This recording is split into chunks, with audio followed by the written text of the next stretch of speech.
everybody. Welcome to the Homeschool Solutions Show. My name is Jessica Smart, and I'm one of the many hosts here on the podcast. I'm also the author of Memory Making Mom and Let Them Be Kids, and the creator and founder of Homeschool Bootcamp. Well, each week we bring an encouraging conversation from this busy and blessed journey of educating our children at home. While the title is Homeschool Solutions, of course, we don't pretend to have the answer to every question. It's our hope that this podcast will point you to Jesus Christ, that you'll seek His counsel as you train your kids in the way they should go. Here's a riddle for you parents. Homeschoolers love them. Enemies of freedom hate them. What are they? They're the Tuttle Twins books. With millions of copies sold, the Tuttle Twins helps you teach your kids about entrepreneurship, personal responsibility, the golden rule, and more. Get a discounted set of books with free workbooks today at TuttleTwins.com/homeschool. That's TuttleTwins.com/homeschool. And now on to today's show.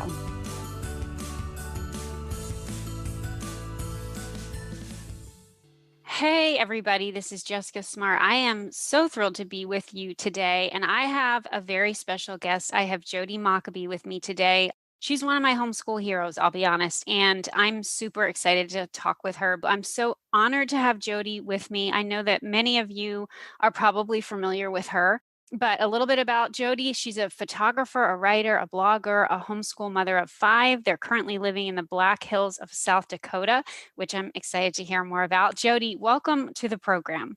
Thank you so much for having me. I'm just honored to be here. Oh, awesome.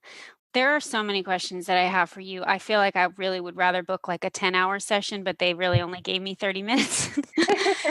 So it's your first book, correct? The first book you've written coming out soon? Yes, it is. Yep. And it's called The Whole and Healthy Family. And I love this book. It is very well done. So congratulations on this book coming out. I feel like I am pretty well read in like motherhood self-help books, and I tend to be a little bit critical, and this book is really fantastic. I can tell that you worked very hard, and as an author, like there's a word limit. They usually, whatever, it's 60,000, 50,000, and sometimes when I'm reading, I think, did you just sort of add that part because you needed word count? And I never, ever thought that with your book. Every paragraph, every chapter was really informative and thoughtful and gracious. And I can't wait to jump into it. But thanks for writing this. And I would love to just hear a little bit about what prompted you. I saw on your Instagram, you said it's kind of been a long time coming, or you put it off for a while, whatever. Like, how did the topic end up being this? Yeah. Well, first of all, just thank you so much for your feedback. That's super encouraging to hear. Honestly, parenting is really just what, sparked it. Like you, I blogged in the early years of parenting and just really enjoyed parenting my children. But with children come problems, and we look for solutions. And it was just always, I feel like the early years, I call them the trenches. It seemed like there was always an issue in one way or another, whether it was my child not sleeping, or whether it was a health issue, or whether it was a family that was sick for an entire week and we couldn't leave the home. Whatever it was, there were always these little problems that came up. And with prayer and discernment, I would also just research kind of what caused the problems, what potential solutions were out there. And it kind of just became a part of my mothering journey, is just researching kind of the cause of a lot of the issues that we face, which I know many parents face. It's not like we had a ton of unique issues. So just kind of researching that and becoming a student of my children and kind of learning how they work physically, mentally, spiritually, how God created them. That all was a process. And so somewhere along the line, I really did feel like the Lord was leading me to, write a book about the process of figuring these things out. But I also didn't feel like the time was right until I was able to really see some true fruit in our family. Parenting is so experimental that to be preaching or teaching about methods or philosophies or ideas I just didn't feel like it would be really beneficial unless I could see fruit in my own family. And so that's why it came out now versus years ago as I was going through it, was because I really wanted to see, did this really shape our family culture? Is there fruit in this? Can I look back and say, I'm so glad that we did some of those things, or I'm really bummed that I didn't handle that correctly? And so I kind of wanted hindsight involved in writing this book. And so that's why it is written now versus years and years ago. A lot of the research I had to rediscover because, you're in it when your child is 2 and you're learning about ear infections, but when they're 12, they're less likely to get ear infections. So, I had to go back and research a lot of the research that I had learned then. And so, yeah, that's kind of been the process of the book and why it's released now versus earlier. That is so smart. I remember someone telling me you should not release a book before you're 40. I don't know how old you are, but I sort of broke that rule a little bit. But there's a ton of wisdom in that, just waiting, and proof is in the pudding a little bit. Yeah, that's but super interesting. I'm 42, so that would align. you Correct. made it. So, I mean, this is like a big picture question, but I do just want to get it out of the gate. So I feel like you guys did a lot of things right. Like as you're reading along, and you're very humble about it. And you did share mistakes that you made and how you learned things, but you did do the smart thing of, as a young couple, really setting it before the Lord, being intentional, being conversational, doing all that. As we get into like the depth of what's in this book, let's say I'm a mom listening and I'm 35 or I'm 40 and my kids are a little bit later, and in these 3 areas of mind, body, or spirit, in one of them I'm like super behind. I'm sure as you were writing you were thinking about that mom, and what would you say as we're talking if somebody feels like they missed the boat, or has maybe some guilt about what they haven't done? Do you feel like these ideas are things that anyone can implement at any point in their parenting? Absolutely. I remember reading this book a few years ago because I was super concerned with the fact that my kids, were not joyfully doing chores or things that we asked of them. So weird. I know, huh? And I was so concerned, like, man, they haven't had enough adversity or grit in their life to just like go out there and work hard, And so I read this book. I was trying to, this will open you up to my method of trying to figure things out. But so I looked up a bunch of books on grit and adversity and children and how children succeed. And I read this book, How Children Succeed, and it actually kind of blew my mind because the premise was basically attachment and accountability are what give children the upper hand in life. And it's never too late to bring that into their lives. And so it was giving examples of these children who lived in Chicago and had a really rough upbringing. But if a teacher could come alongside of them for just 6 months, that statistically allowed them to jump up into like a higher pay rate for the job, for their job field. So it was super fascinating to learn how important attachment and accountability were, but it doesn't necessarily mean that it needed to happen from birth. So if a mom feels behind on these things, I think the encouragement to find there is that it's never too late to add different elements in there to improve the outcome for your child and for yourself. So I would just highly encourage you, don't let this book be a discouragement. Tomorrow's a new day and we're new every morning, and find that as a way to just encourage yourself to maybe make one decision that may help your family a little bit better. Mm-hmm. Yeah, I love that. And one of the most touching stories to me in your book was towards the end when you share about your daughter and kind of noticing some things in terms of attachment. And that was later. I mean, that was maybe an example of kind of what you're saying, right? Would you share a little bit about that? Yeah, absolutely. So we have 5 children. They were born fast and furious. At one point, we had 5 under 5, and we were blessed with identical twins at the very end. And so that kind of brought, an extra element of chaos I bet. And just kind of shock into being thrown into parenting, with a lot. And when the twins were born, they're my closest in order with my daughter. So I want to say they're 20 months apart. So you have three babies under the age of 20 months, when they were born. And their pregnancy was really, really difficult. I was sick all the way up until giving birth.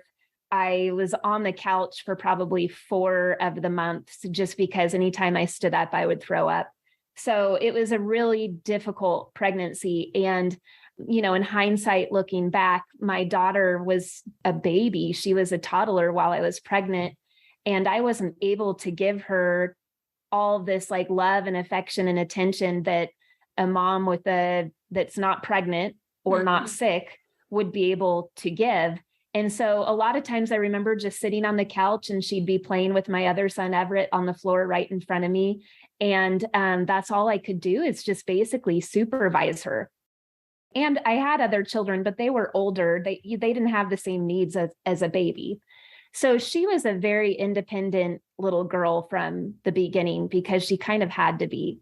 And I didn't notice it. And I actually thank the Lord that at the time I wasn't aware of it, because I think the guilt and the burden of that would have been just so heavy, being unable to, tend to some of her physical needs. But the Lord definitely opened my eyes to that after the twins were born. And once we kind of came up for air, once they started sleeping more and were a little bit more, I don't know, easier to take care of. Yes. I started realizing she wasn't like my other children. She couldn't hug me the same. She didn't even actually really know how to hug well. She was awkward if I was affectionate with her. And, she was only 3 or 4 at the time when I started noticing these things. And I think the Lord truly just opened my eyes at that time, because before that, I wouldn't have been able to do all of the things that I started practicing. So I spoke with a family counselor that was in our church and just asked her, tell me what is going on here? Why can't she hug me? Why does she kind of stiffen up when I put her on my lap and cuddle her? And she said, I think there's some attachment things that have been missed. And she was so gentle and gracious about it, and just kind of shared with me, they saw us have 5 children very quickly. And she said, likely you haven't been able to do as much as you were able to do with the older children. And so I would start reintroducing some small exercises into the day with her that will help rebuild that attachment. And the exercises were everything that become innate to you as a mom with a baby or a toddler. She was just 4 at the time.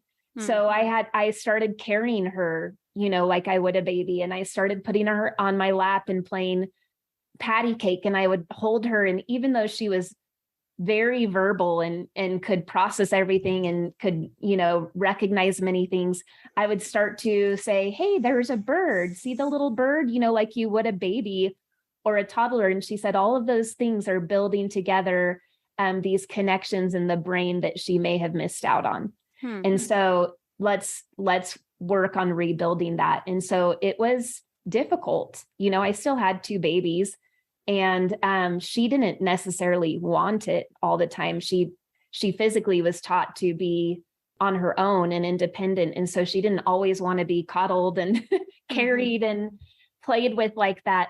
But over time, it started becoming more and more apparent that that is physically what she needed, even though her body was telling me she didn't. And so slowly over time, she started becoming more affectionate. It started becoming something that she wanted. She started needing me more when she wasn't feeling good or when she fell. And they were little subtle things that I noticed that weren't there prior to that, to all of that work that was put in. And so I will say she is still very independent. She doesn't love hugging. We just had a funny conversation about this because she wanted me to show her where in scripture it shows that we should hug. Oh, that's so funny. So she is definitely kind of independent. And I'm actually very similar like that. I was like that with my mom and and other family members. So it's not like it's this bad thing that she's independent, but I did have to rebuild some of the attachment there. And I saw the fruit of that throughout the years. And I'm just so grateful that the Lord brought that to my attention, because otherwise I just can't imagine where we would be at relationally without that, intentional time. It's so wonderful how the Holy Spirit actively helps us in our parenting. That's so encouraging to me. And the reason, I mean, I love that story. It's so sweet, but I feel like it kind of is like, in a nutshell, a lot of what your book is like you were saying. So there's a problem. And a lot of times the Holy Spirit, I think, kind of nudges in our heart and gives us like a, hey, something's off here. And it's so easy to dismiss that, isn't it? That we're busy. We don't have time to deal with it. Like there's a million other, hot burning fires that we don't want to take our eyes off of. But the Lord brings us to something to mind. And then you sought wisdom and counsel. You prayed about it. He gives you the steps. Important notice is it's not easy. Like you actually have to do work that's frustrating or, inconvenient. And then you see the fruit and you look back and you're like, God, thank you so much for caring for my children in this way and kind of giving me that wisdom. And I feel like does that describe kind of what you feel like your process was a little bit? Absolutely. And I just look back and I'm just so grateful that he, like you said, he cared enough. But that's just one story. You guys have to get this book. I mean, every paragraph was like, oh, that's a really cool. I can see the fruit of you waited a long time in your parenting because you have so many good stories. And so again, it's mind, body, spirit are like different areas, and they're all really awesome. I wanted to talk through a couple that just stuck out to me. When you talk about mind, I think is simplicity under that. That was really powerful to me. When I look at your Instagram, that's really powerful to me. um, and so let's say somebody struggles with clutter, or which I'm not like totally, but my house does not look like your house in the pictures. I love the way you describe how it brings peace to, well, you talk about especially children that maybe have sensory issues, but to all of us, like the stress of the visual calming of things. What would you say to somebody who's like actually already living in a house that has a lot of stuff in it, hypothetically? How do you what are some steps you could get there to simplicity? Because I think we all know intrinsically that that is a good thing. But it's like, what do you do now when you're, maybe overwhelmed and you're not young little happy newlyweds? You have like a bunch of kids and they have a bunch of crap. Like, what do you do? Right. I would just say start from like an operations perspective. Maybe don't look at it as like taking over the entire house and getting rid of every single thing, but look at it kind of from like an operation perspective, as far as start with the walls. And that might be kind of easier to start with, and just think, what is on these walls that is not necessary or purposeful? And decorations have a purpose, but sometimes things come into our home and we just feel like we have to use them. Or you see something at a store and you like it, but you don't have a place for it, and you end up throwing it up on a wall haphazardly or something. That all is visual clutter. And if you don't have, so I kind of teach in that chapter, like you have to have a yearning desire to fill a corner or a spot on the wall before you bring home anything. Yeah. And so that's, to me, like I would start just removing everything off of the walls and then slowly add back as you see fit. And the walls alone will kind of bring peace to you, because if you think about it, wherever your eyes, whatever level your eye level is at, that's what you're going to see first. You're actually not going to see the corners and crevices of your home as much as you're going to see eye level. That's where you're walking all throughout the day, in and out of the bedrooms and the living room and the kitchen. And so I would just start with eye level, remove everything, get used to that just nothingness, and then kind of ask yourself what needs to be brought back. And I would just, before you bring anything back, spend some weeks with emptiness on the walls. And I can guarantee things will settle a little bit for you. The more you walk by and there's nothing, you might not notice it right away, but as soon as you throw something back up there, it will be a little jolt Yes. to your senses. And so if you can imagine just how many little jolts to your senses are brought into your home every single day, that adds up to traffic, visual traffic, mental traffic. And so I kind of talk about taking inventory of your home, decide what's necessary, what's not. There's just a lot that comes into our home that has no purpose or adds to the chaos versus adding to the comfort and peace of your home. Is there anything worse than spending a lot of money on something you're unhappy with and feeling like you are stuck with it? Well, I have good news for you. You've probably heard me talking about our sponsor for our podcast, Medishare. Members of Medishare save up to 50% or more per month on their healthcare costs. They say the typical family saves up to $500 per month. And here's the best part. You can become a member at any time. So that means it isn't too late to switch to a more affordable healthcare option that will save you money and help you sleep better at night. If this is the first time you're hearing about Medishare, it is the best alternative to health insurance that allows Christians to share one another's medical bills, offers access to 900,000 plus healthcare providers, and has a proven almost 30-year track record. Plus, in addition to saving hundreds per month, telehealth and telebehavioral counseling are included with membership. It literally takes 2 minutes to see how much you can save. To investigate this for you and your family, go to greathomeschoolconventions.com/Medishare. That's greathomeschoolconventions.com/Medishare. I love it. So after that, you get into nature, and that's one of my favorite parts of your book. I know nature and hiking is really important to your family.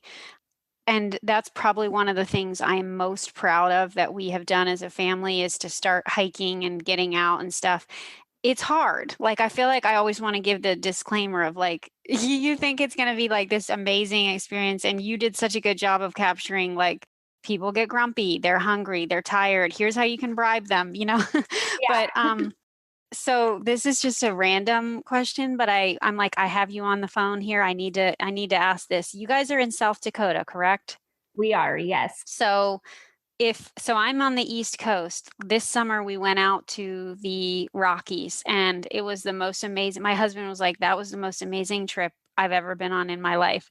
And so we've got the bug. We want to go. If somebody, because half the country is on the other side, what are some of the most amazing places you've been that if you have a family with young kids, your kids are like extra. So maybe think like a step down from your kids, like maybe a little bit younger, but they want to go hike. What are some of the places that you would say you got to experience with your kids? So for my own kids, Yosemite National Park, the Immigrant Wilderness, that is absolutely their favorite just because of the vast amount of untapped land. And of course it has been discovered, but the further you get into it, you know, you won't see a person in sight and you'll have waterfalls and granite and creeks and just, it's really beautiful. But I will say from a homeschool perspective, or even just a family that wants to go on vacation, Mammoth Lakes, California is probably my absolute favorite place to bring the kids because there are such a large variety of different types of hikes. So you can have shorter 2-milers or you can do long 20-milers. And the scenery is just as beautiful on the 2-miler as it is on the 40-miler. Oh, wow. And you also have a variety of geothermal activities. So you have hot springs and hot creeks. And that's just really fascinating from like a learning perspective to be in an environment, kind of like Yellowstone. It's like a mini Yellowstone, but it's less traveled. So you feel like you have those places to yourself, which is really special. Yeah. And it's in a small town. And so there's just something really special about being in an area where mostly just local people live and you get to explore, you know, the mountains, and there's a ski resort there as well. So that's probably my hidden jewel that I would share with people is Mammoth Lakes, California, because there's a lot to do in a small area. And you've got, you know, some geography stuff or geology stuff that's really fun to learn with your kids. And it's just a really different, it's like high desert, but you still have the beauty of mountains and pine trees as well. Oh, So that's it's, awesome. yeah, it's just a unique spot. So that's what I would encourage people to do if they're if they have their eyes set on going somewhere unique that might not be as, Yeah. common as Yellowstone or Yosemite. Uh-huh. Now, I know from kind of following your story, and you mentioned a little bit in the book, you guys were in California and then moved to South Dakota. And I gathered, is that right? California to South Yes. Dakota? So I gather that that was a hard decision for your family. And I'm just curious, I don't know what you guys kind of share, but I'm sure it touches on everything you do is intentional. So I'm wondering if it kind of touches on some of the themes or goals that you had for your life as to how that move came about. Yeah, that was a really, really difficult decision. We lived in an area that I was born and raised in, and my dad was a pastor at a church there that was a larger church, and we just had a huge community as a result of that. Both parents lived there, some siblings lived there. So everything foundationally was there for our family. But ultimately, and this was just what's so hard. We love California. We love the diversity there. We love how you can drive 2 hours and have the ocean, or you can drive 30 minutes and have the mountains. There's a lot of diversity there, both in terrain and in people and cultures. So it was so difficult to leave all of the good parts of California. But the bad parts of California are what ultimately drove that decision. Mm. What a So sacrifice that had to be incredibly hard. I really feel for you. it was really, really hard, but ultimately the responsibility of knowing where our kids end up and where they raise their families. This Mm. wasn't just a temporary decision. This was a generational decision for Oh us. man, I love that. So So yeah, our time is run. I can't believe it's gone so quickly. I have two questions I absolutely have to fit in. And one is kind of related to what you said. I just would love your advice on this. I've heard a lot of people say one of their critiques of homeschooling, particularly through high school, is that their kids need to get out and experience, the real world and the temptations while they're living under their own roof so that they can process those things with their parents. Because later on, I guess this is the theory, they meet these challenges, they don't have the ability to deal with them. Therefore, you need to go ahead and dump them into the real world. How does that hit you, Jodi? And what would you say to somebody who is processing through that reasoning? I mean, I can understand that reasoning. Of course, I grew up thinking the same thing. I also see a little bit of that happening naturally with our teens as they are working in the real world, Mm-hmm. and they both are on sports teams in a public school setting. They're on the public school sports teams in our local high school here. And that's another reason why we actually moved, is because homeschoolers have more opportunities here than they do in California. So I understand that statement. And I would say ultimately, whatever the parents feel deep in their heart, whatever the family conviction is on that issue, should be their own conviction to work through. Every family has such a unique path. But I will say that is kind of naturally happening with our high schoolers now. They are getting a taste of the real world through work.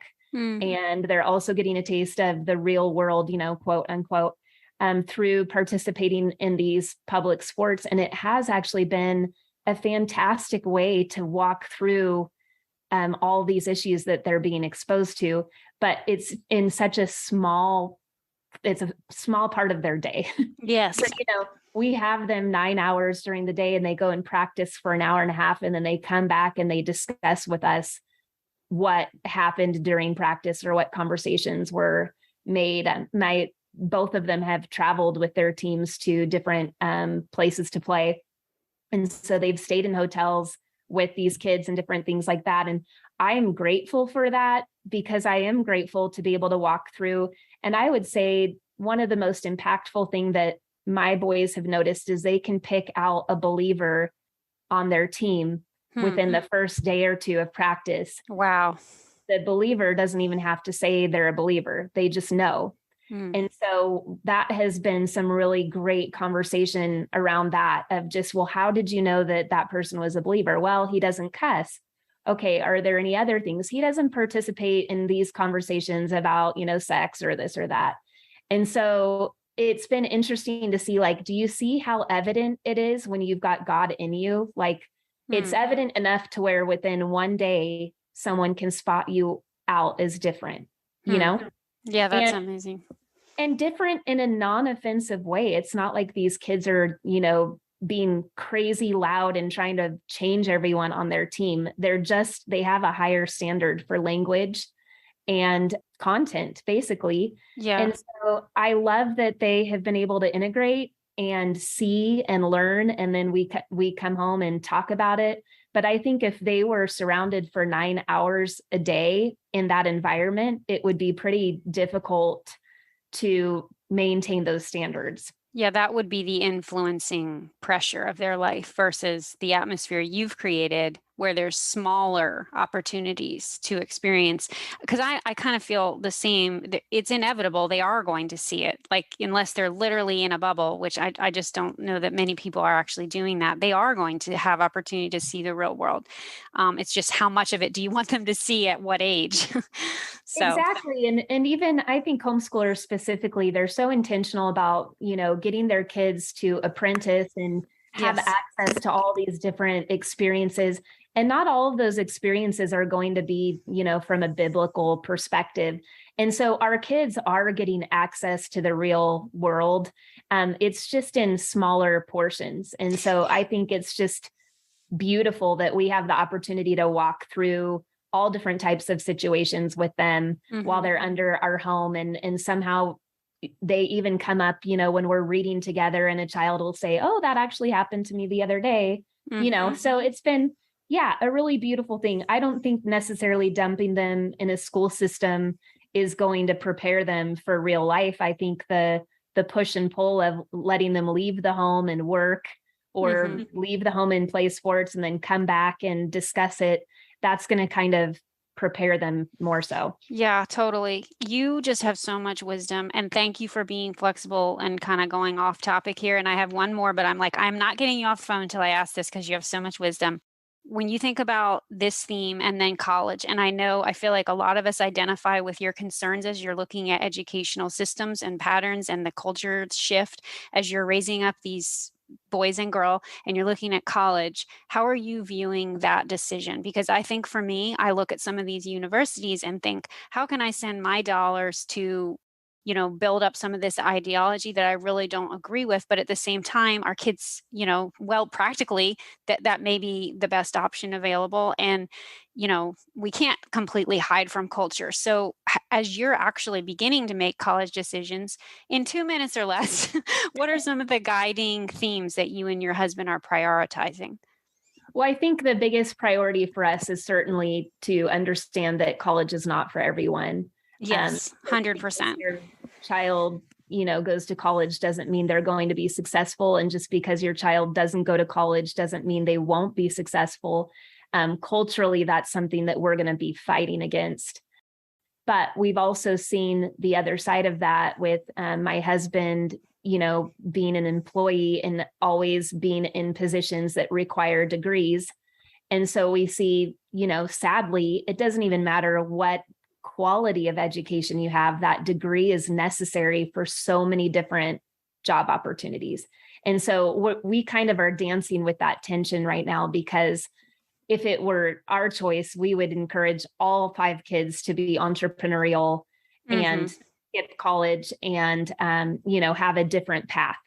But our children are all made very differently. Our oldest has the brain of an engineer. He has a very specific goal in mind to contract out for the National Forest and be a bridge inspector, which requires a civil engineer degree. And so he has to get a degree in order to be able to do the work that he wants to do. So we have been kind of how we've discussed with sports and work, having him take, 3 classes at a time to where he can come home and discuss. And so that was last year's plan. He took some units at a local engineering college, and it it was mind-blowing just to see how much agenda was added to these classes, even though it had nothing to do with the subject that he was taking.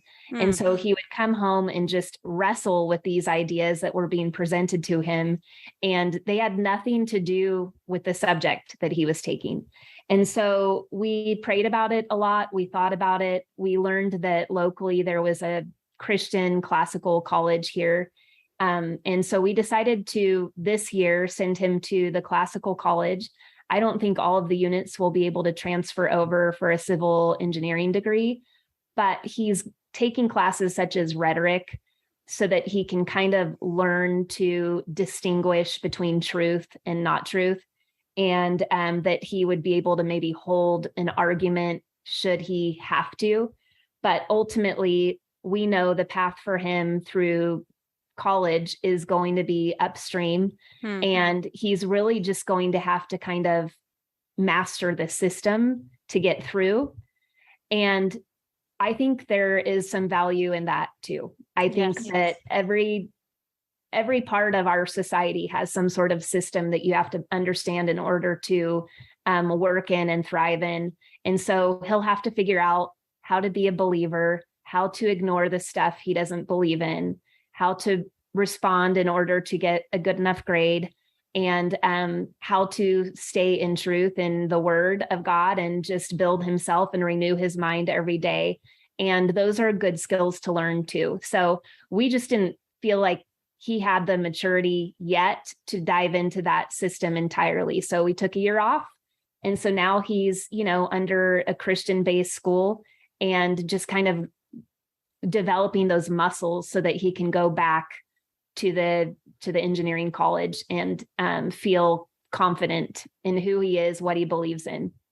And I think this is probably touching on why so many people are longing for the kind of wisdom that you're sharing, because this just shows such sacrifice and also just a willingness to look at the situation for what it is and then pivot. And I think that's hard to do as parents because we're like, well, he's in this school. What are we going to do? I think, and maybe homeschoolers are better at that than others, but just being able to think innovatively and not be afraid to switch things up and take a different path, even if it costs more, takes longer, is inconvenient, is annoying, looks different. Like, I love that. And you're just setting such a wonderful example, I imagine, for the rest of your kids too, of like, okay, we the world is ours. We make our decisions. We don't let the world tell us what to do. We're going to decide. So thank you so much for sharing that. I think that will be helpful to a lot of people.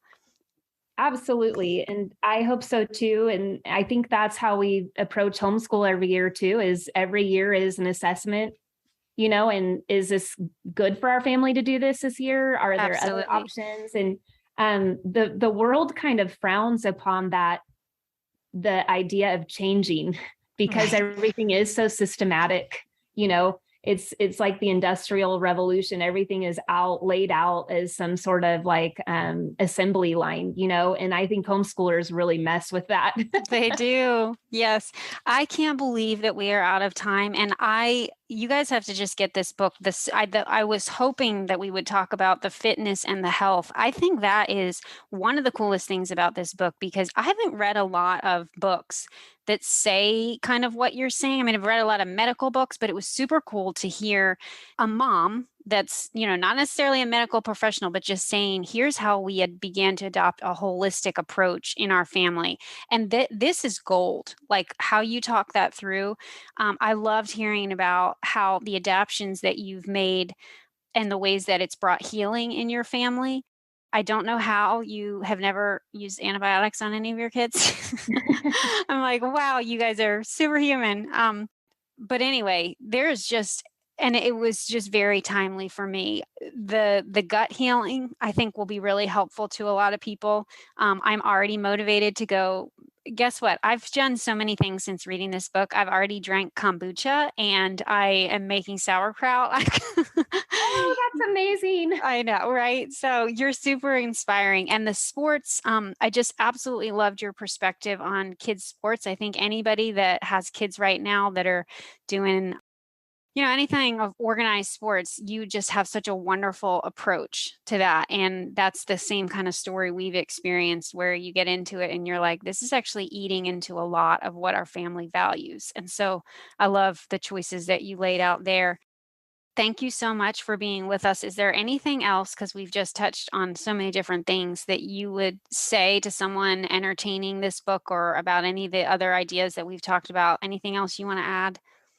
I don't think so. I hope if you choose to pick up the book that it will just be an encouragement to you, and yeah, just maybe open your eyes to something that maybe you haven't seen before or something like that. And I just want the Lord to do his work in it. So whatever he wants to do with that book, I'm trusting that he knows what's best and what's going to happen as a result. I think that it will change a lot of things. I think there's so many good little tidbits in here. Who knows all the millions of ways that it will impact families. I would describe it as convicting. I definitely would say it was convicting, but in a really good way, and worth reading. So thanks again for being here, Jodi. It's just been an honor, guys. You can pick up The Whole and Healthy Family on Amazon or wherever books are sold. It should be available now when this episode is live. And as we're approaching fall, that's a great time to pick up a copy of my first book, Memory Making Mom, Building Traditions That Breathe Life into Your Home. Super fun for fall and into the holiday season as well. So Jodi, thanks again for being here. May the Lord bless your work, and may he bless your family and this book. Thanks again for being here. Thank you so much for having me. It was really a pleasure.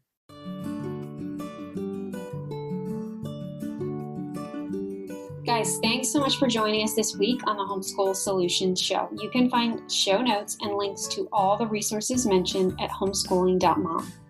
Don't forget to check out my friends at Medi-Share, because you deserve healthcare you can trust. To learn more about Medi-Share and why over 400,000 Christians have made the switch, go to greathomeschoolconventions.com/Medi-Share. That's greathomeschoolconventions.com/Medi-Share. If you haven't already, please subscribe to the podcast and leave us a review, and that'll help other homeschooling parents find our community. And finally, don't forget to tag us on Instagram at homeschooling.mom. That's homeschooling.mom, to let us know what you thought of today's episode.